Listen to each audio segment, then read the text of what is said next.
The night was darker than usual. Heavy clouds hung over the glass tower of Lawson Enterprises as city lights blinked below like distant stars.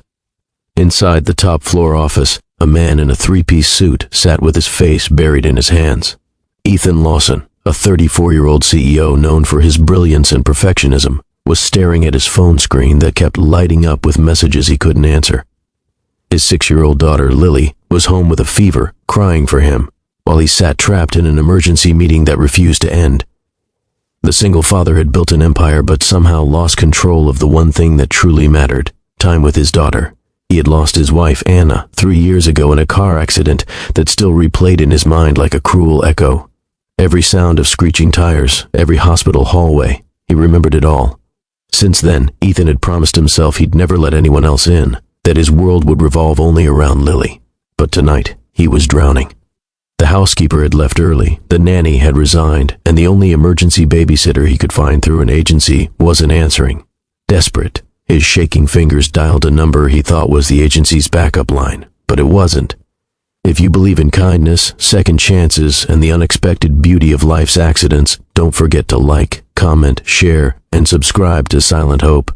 When the knock came at his apartment door 30 minutes later, Ethan barely looked up from the couch where Lily slept restlessly. He opened the door expecting a stranger with a professional smile. Instead, standing under the dim hallway light, holding an umbrella dripping rainwater, was a woman whose eyes made his breath stop. She was not the babysitter he expected, but she was something else entirely. Her name was Claire Bennett, 30, a former pediatric nurse who had left her hospital job after losing her own younger brother to cancer. She was kind but quietly broken, still learning how to live again. She had come to this building by accident too. Her phone had buzzed with a call she thought came from a family friend needing urgent help with a child.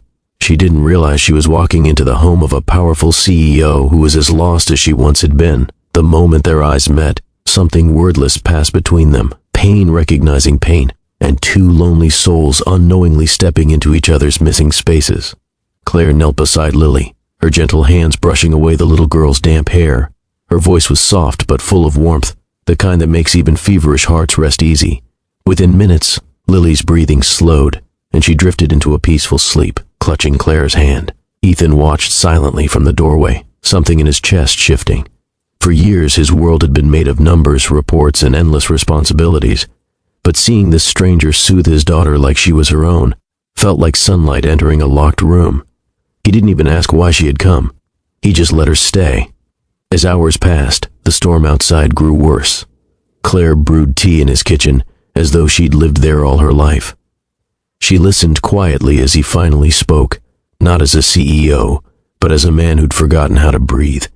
He told her about losing Anna, about trying to be both father and mother, about how he had forgotten what laughter sounded like. Claire didn't interrupt, didn't offer empty words of comfort. She just looked at him with eyes that understood. When Ethan offered to pay her for her time, Claire shook her head. "I didn't come for money," she said softly, her gaze falling on Lily's sleeping form. "Sometimes people just end up where they're meant to be." That night, when she left, Ethan stood by the window long after she was gone. He realized something terrifying. He felt hope again.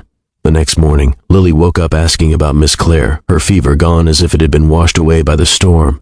For the first time in months, Ethan smiled without forcing it. He tried calling the babysitting agency to thank them for sending her, but they had no record of anyone named Claire Bennett. The line he had dialed wasn't even one of theirs. He checked his phone again. He had called the wrong number. Days passed, and Claire couldn't leave her thoughts either. Something about that quiet man and his sweet daughter had stirred something in her heart she thought was gone. So one afternoon, while walking near the city park, she saw a familiar figure sitting on a bench. Ethan, with Lily on his lap, feeding pigeons. Lily spotted her first, shouting her name with joy, and in that single moment, the accident that brought them together didn't feel like an accident anymore. It felt like destiny gently correcting two broken paths. From that day forward, Claire began helping out whenever she could. She picked Lily up from school, read her bedtime stories, and brought warmth back into a house that had forgotten laughter. Ethan, usually guarded and cold at work, found himself softening around her. He began noticing the way sunlight touched her hair, the way her laughter filled the emptiness that once echoed with silence. But with every passing day, he also grew afraid. He couldn't let himself fall for someone again, not after losing Anna. Love meant risk, and risk meant pain. So he built a wall between them, convincing himself that Claire was just helping Lily heal. Yet late at night he would find himself staring at the front door, wishing she'd walk through it again. Claire too battled her own fears. She had loved and lost, and she didn't believe she could ever be someone's happiness again. But Ethan and Lily had quietly stolen her heart. She began to imagine a life she'd stopped believing she deserved. A family, laughter, mornings that didn't begin in sadness. The change was slow but beautiful. Ethan began leaving the office earlier.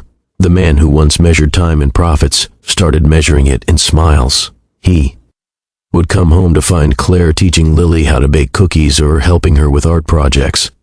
There was a softness in his home again, a kind of peace that even money couldn't buy.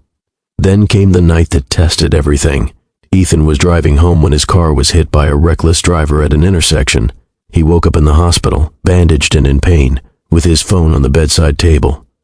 The first message he saw was from Claire. "Lily's with me. She's safe. Please don't worry." The words broke him open, not because of fear, but because he realized that the person he wanted to see the moment he opened his eyes wasn't anyone from his past. It was her. When Claire finally walked into the hospital room, he didn't speak. He just took her hand and held it against his chest, the way Lily had done that first night. Tears welled in Claire's eyes as she whispered, "You scared us." "I know," Ethan replied, voice trembling. "I thought I'd lost my chance to tell you that you were the best accident that ever happened to me." From that moment on, Ethan stopped running from what was real. He invited Claire to move in with them, not as a babysitter, but as part of the family.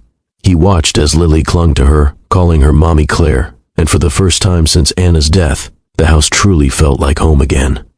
Ethan and Claire's love wasn't built from grand gestures or perfect beginnings. It was built from quiet moments, second chances, and the courage to let someone in after heartbreak. Every morning, as the sun rose through the windows of their once empty home, Ethan would whisper a silent thank you, to fate, to the wrong number, to the night that gave him back everything he'd lost. One rainy evening, months later, as they sat together watching Lily draw at the kitchen table, Claire looked at him and said, "Do you ever think about how strange it is that we both ended up in the same place because of one mistake?" Ethan smiled, reaching for her hand. "It wasn't a mistake," he said softly. "It was life's way of showing me that even when everything feels wrong, something right can still find you." They didn't need promises or perfect words. The look in their eyes said everything. Sometimes, love doesn't arrive when you plan it. It arrives when you need it most, quietly, unexpectedly, and completely by accident.